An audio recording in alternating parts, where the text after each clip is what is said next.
onto a different subject. We've seen the inevitable, which was the return of Tyson Fury. How do you view Tyson Fury reappearing on our landscape again? I love him. He's brilliant. And I don't think he ever retires. I think he just goes away for a little bit. You know, he has 6, 9, 12 months off and then he comes back, you know. He's great. And so many people have written him off over the years, and I'm sure I have. You know, I'm not going to sit here and lie. But he's an amazing character. He's great for the sport of boxing. And, you know, I wish him all the best, because having Tyson Fury, having these big names in the sport is good for everyone. Well, the reason why I ask you is because despite the unique relationship that you have with AJ, which has its own foibles and peculiarities because of the size and scale that he's at in terms of the broadcasting relationship you have with him, in the same way that Frank probably has a slightly different broadcasting relationship with Tyson, which is why Makhmudov can fight him on Netflix, and I'll talk to you about that in a second, Paul. You guys look at the heavyweight division, and with AJ to one side, Justice Hooney and Dave Allen is your investment and involvement.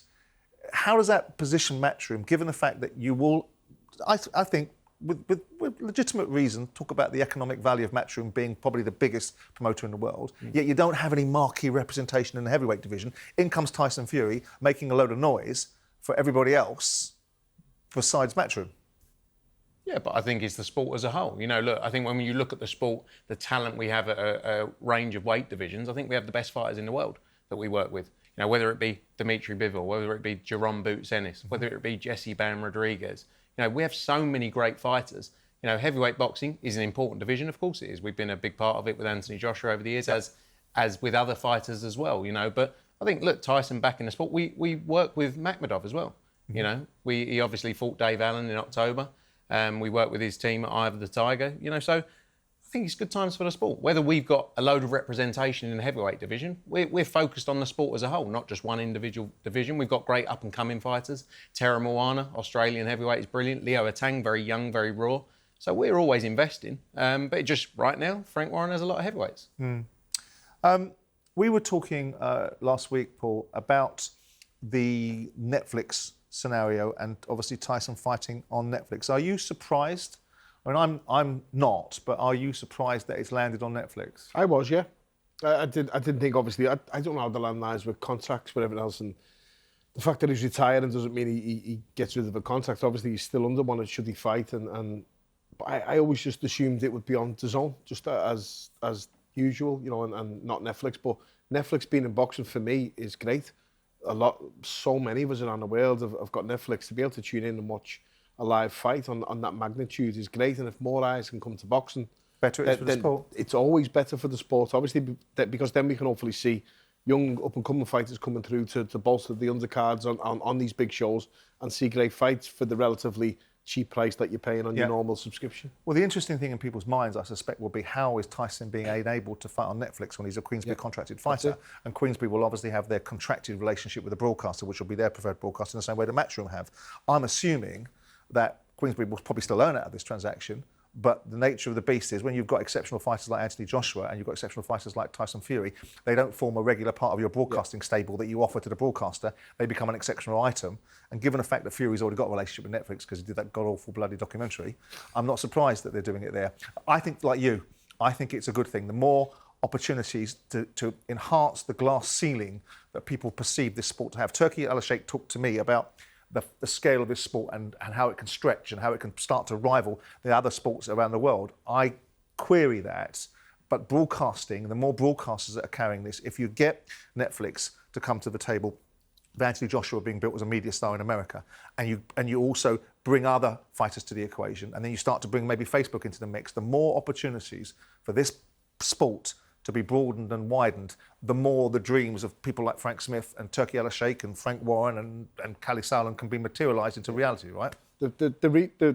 When you just mentioned about what Turki Al-Sheikh's saying, I was told about Turki Al-Sheikh by my fighter, who's a Saudi fighter, Ziad Al-Miouf, and he said, whatever Turki touches turns to gold. And he has that.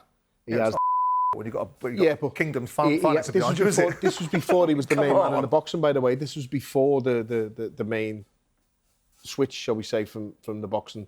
And he's proven that right. So if he's got ambitions of making boxing start to rival the sport, you'd have to strongly back him. You'd have to put and we'll see if the market can stretch to that. I wanted to ask you two, because you two know more than the two boxers on this one. How will that deal work where will Queensberry be involved in that? Will I think I've just Moses be explained it. involved in that? Exactly. I would think they'd get paid, but obviously, just like we have an exclusive broadcast relationship with DAZN, they're our exclusive partner. So I would think because of their relationship, I don't know their contract, but I would think they would get paid. But it's similar to yours with Anthony Joshua, but can't have involvement in the event. That's what I was thinking. So a fee would have to be probably paid to DAZN if you signed a contract with them or to the promotion. No, I don't think so, because I would imagine that with due respect to the contracted fighters that are part of a staple that you offer as your broadcast contract, that Tyson Fury would have been an exclusion, and potentially saying to DAZN, here is our stable, here's we're going to offer the broadcast contract with you, you have rights to these fighters. If somehow they don't appear, then all of a sudden there's a consequence to it. I would imagine that Fury sits outside of that. Like AJ does with us. Like AJ does with those guys. Yeah. So that's how that will work. You've got some sort of visibility of what you think is the comeback plan for Tyson Fury, don't you? Yeah, well, Makhmudov has been announced now, hasn't it? Yeah, absolutely. April the 11th. It's a good fight, by the way, I think. It's a great fight, and I think that then all roads led to Anthony Joshua. We know with this emotional statement that Anthony Joshua put out, which we'll get into, we'll get into that in a bit, but, Anthony Joshua says that now there is still an appetite for boxing. He will be coming back to boxing, so that fight does still happen. I think that at this late stage of their careers, I think we do get Fury versus Joshua, but I think the roadmap now I think that will be fight number 3, by the way. I think the roadmap for Fury now will be Makhmudov. I think he then targets the WBO champion FABIO Wardley, and then tries to pick up a world title there before boxing Anthony Joshua versus Tyson Fury, the fight that we've always wanted. And if you get a world title on the line with that as well, if he does go and win that world title, then it makes it even more interesting to watch. So I think that's the roadmap for Tyson. The only thing with that, though, is I worry at the stages they're both had in the career. FABIO Wardley's nowhere near the foregone conclusion. I don't think Tyson Fury at this stage, in my opinion. I don't think so. Right. I don't think it's commercially big enough for the risk if the AJ fight is there. But the problem that we got, Frank, is like you said there, if is a huge word, right? And if is, that's a fight that we've been talking about for 5 or 6 years that we haven't got over the line. And now with what Anthony Joshua has been through, he's rebuilt as a person, psychological side that he's got to overcome and all of that sort of stuff. He's going to have to get back in there, have another warm-up fight with some sort of level. Yeah, so circumstances have overtaken. Circumstances have overtaken it, We've spoken about the emergence of Turkey and the impact and the presence in the sport.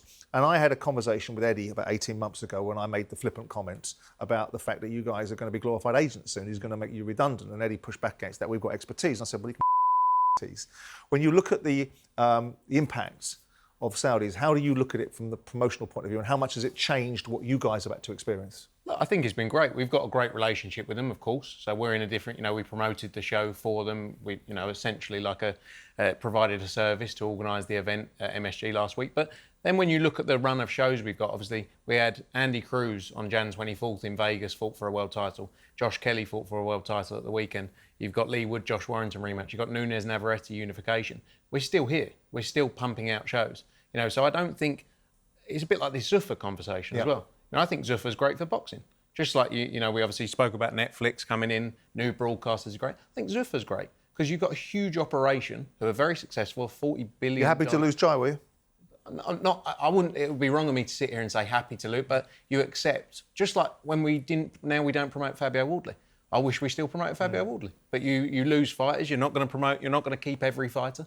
And that's every promoter is going to lose fighters. How will, with Zuffa coming involved and, TKA and Turki Al-Sheikh working with those as well, how will that influence everything else that's going on? Obviously, your relationship with them, Ben Shalom's relationship with them. Will he be focusing more on this now with Netflix and Zuffa Boxing and trying to build that brand? Is there has he taken a different path now? I think you look at the show at the weekend. We operated that with them. They had a number, not just fighters promoted by us, but whether it was PBC, whether it was Top Rank, fighters from all different promoters took part in that show. It wasn't a Zuffa show. They continue to do shows that aren't Zuffa-related shows.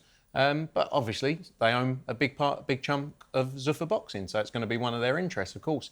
I don't see it ever becoming what they created in the UFC because boxing has too much heritage. I think it will become a huge player, a huge promoter in boxing, but just like there's multiple players in boxing right now.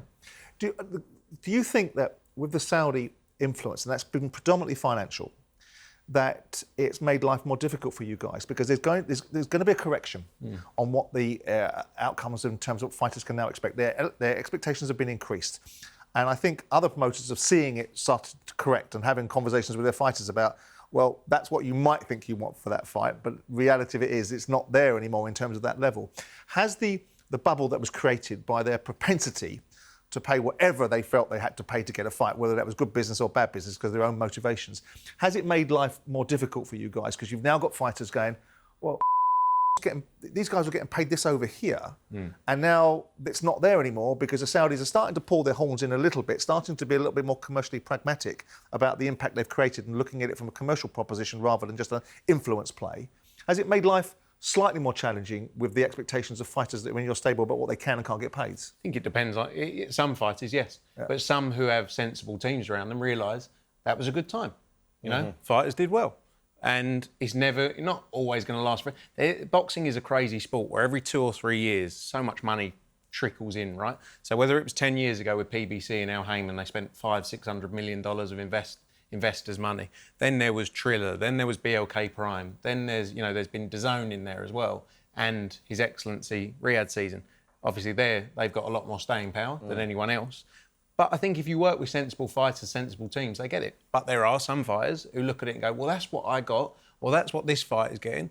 But the reality is they just won't box. I think time is going to be the piece, but time is going to be the piece that actually makes them realise, well, maybe that's not around, or maybe that's not realistic anymore. I think Turkey always made that quite clear, though, didn't he? He said at the beginning he was investing a lot of money because he needed to get the exposure, he needed, to get on the map, if you like. But he always said that it was going to find its balance, and that was the way it's going to be. And I think that we've hit that stage right now. Yeah, look, and also it depends on what they want. It's what they like.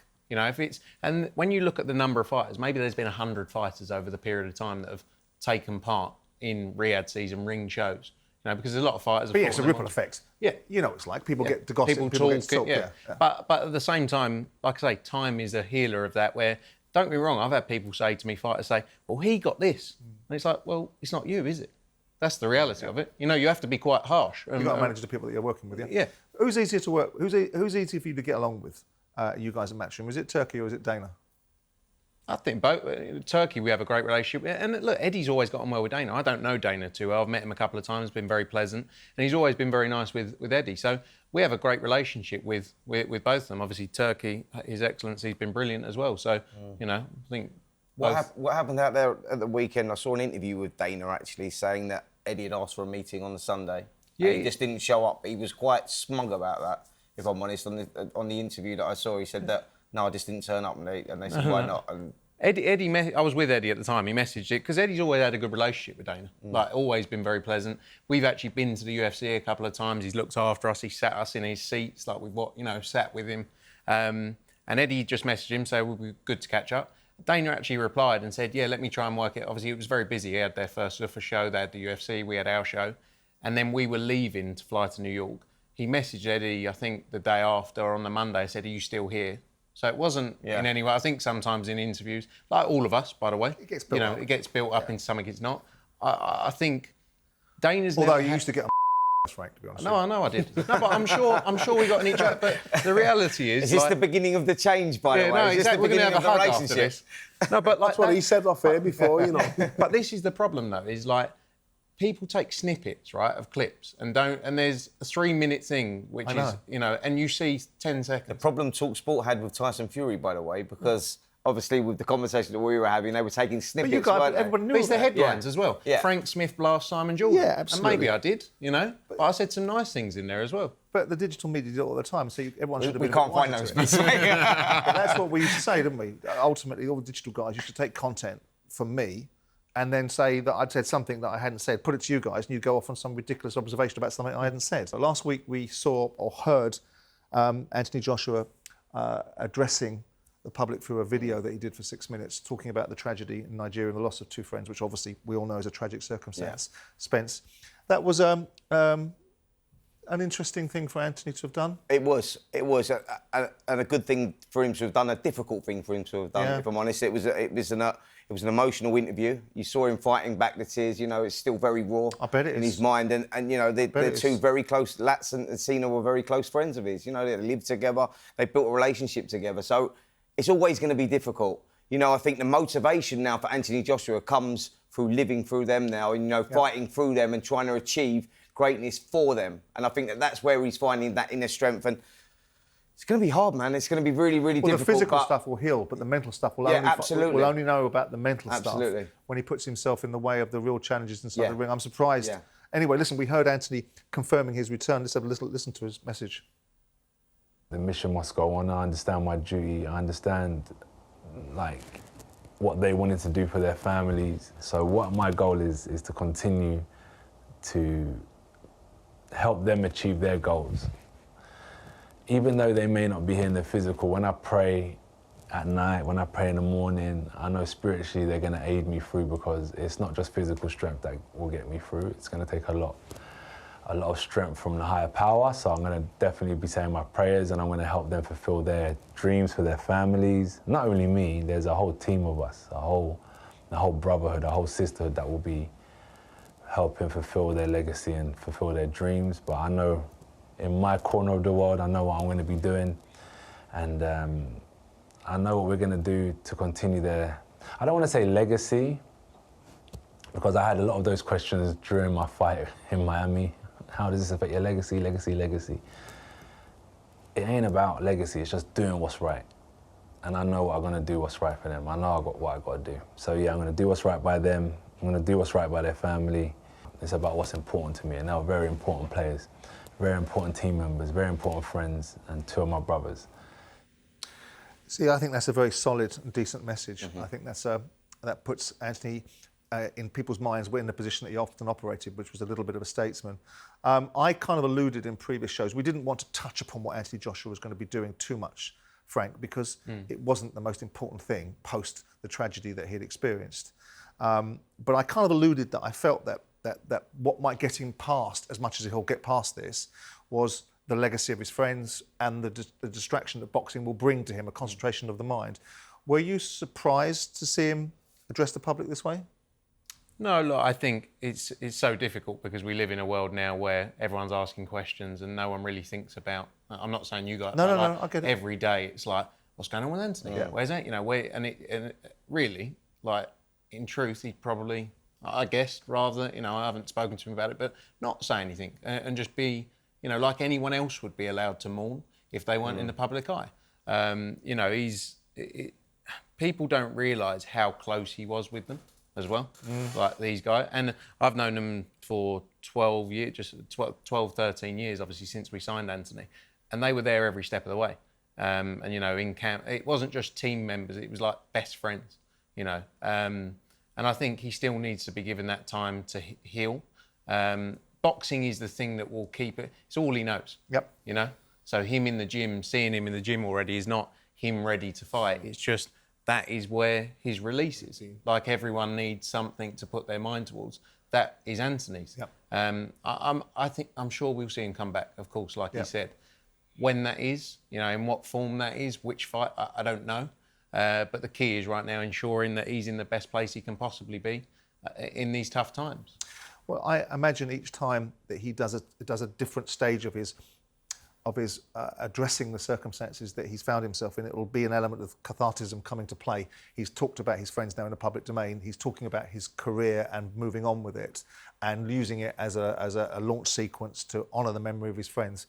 So let's hope that the journey he goes on helps him get to a point where he can cope with the circumstances that he found himself in December. I thought prior to that, irrespective of what I thought of the Jake Paul fight, I looked at the fight situation, I looked at the media launch sequence of him being in America, and I thought, smart stuff. Wasn't interested in the fight, wasn't really interested, worried about whether he knocked him out in 1 round or knocked him out in 6. I knew what it was a media sequence. This is the next version of Anthony Joshua. The next part of Anthony Joshua's career post-boxing is to make sure that he's seeded in the mind of an American and a global audience, because if you're going to make real money, and he's made lots of significant money, you need the American market to be there as a media personality, and I think that was very smart stuff from him and from you guys.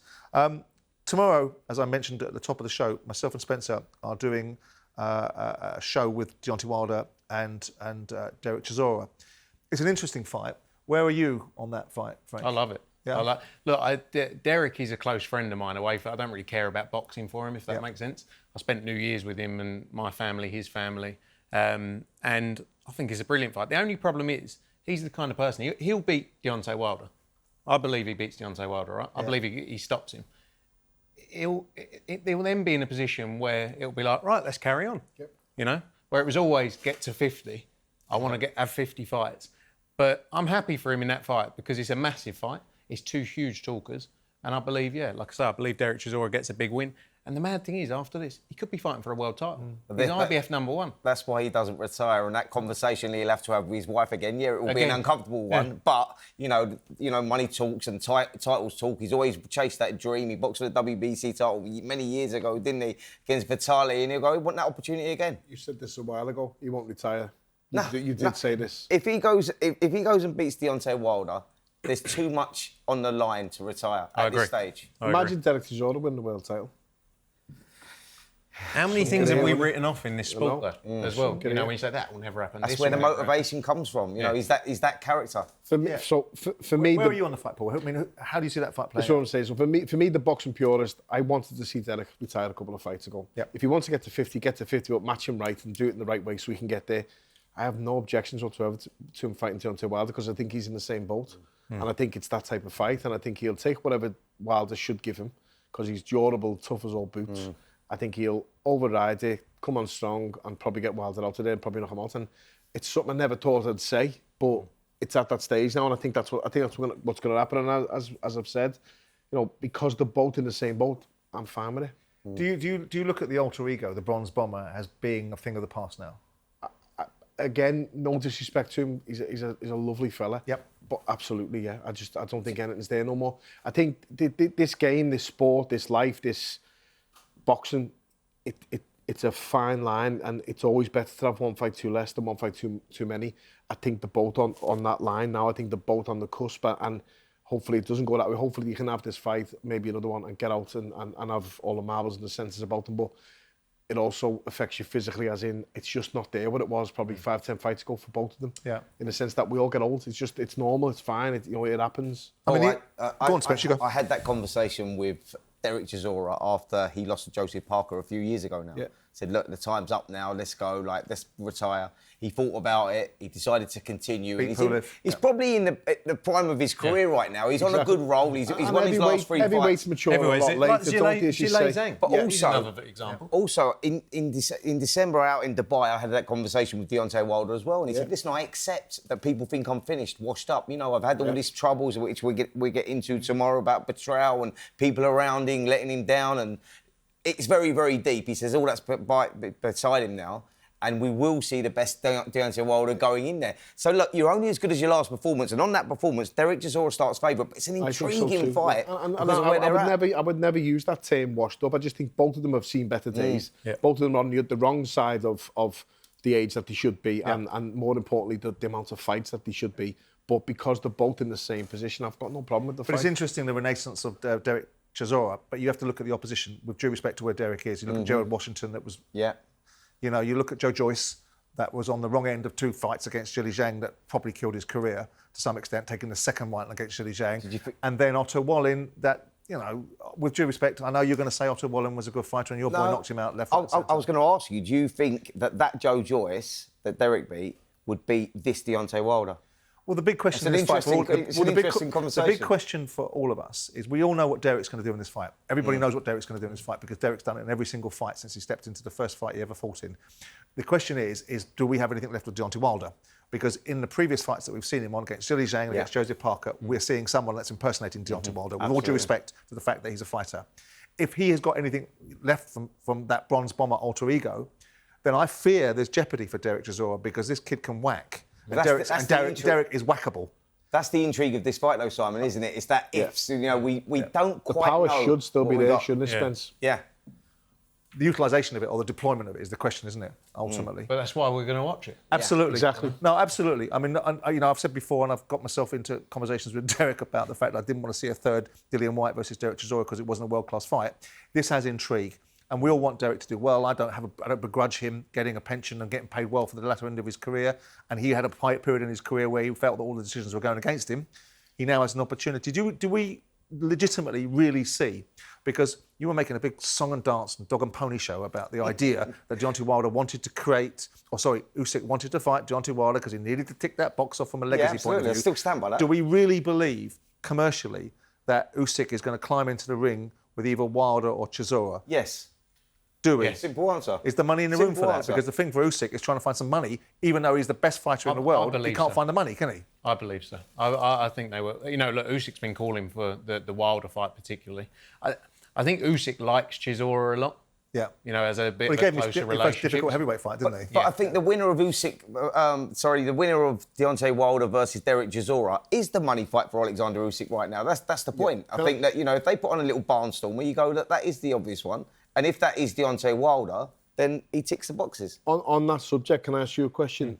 Is Usyk, or would Usyk not, and not that you know, but you might know, but in my opinion, Usyk should be a bit pissed off that the Wilder fight's gone to Chisora and not himself, because I think he wanted that, didn't he? Yeah, I think Wilder was saying that it was a case of them saying, right, it's on, but we can't give you a date, etc., etc., etc. Wilder's then gone, listen, I'm getting old, I need another fight. yeah. Made that fight, and then the fight was offered to him after the fight was made. He said, well, the fight's made now. Yeah. So Did you just say that Chisora versus Usyk does more money than Fabio Wardley versus Usyk? off the back of this fight? Yeah, possibly, yeah. I think so. Yeah. Do you? Yeah. Yeah. I love Fabio Wardley, and I've worked with him for a long time. Are you talking about gate money or are you talking about broadcast money? No, I think Derek Chisora, like it or don't like it, is very established and very well known. So I think that when you're looking at it, Fabio Wardley has just become world champion, and he will have his time. You know, he'll get more recognition, but maybe known to a smaller audience right now. Derek Chisora would be a bigger name right now if he comes through Wilder than Fabio at this stage. That's what I believe. He'll definitely be a bigger name outside the UK as well, I think. No disrespect to Fabio. It's just the character of Chisora, though, as well. Fair enough.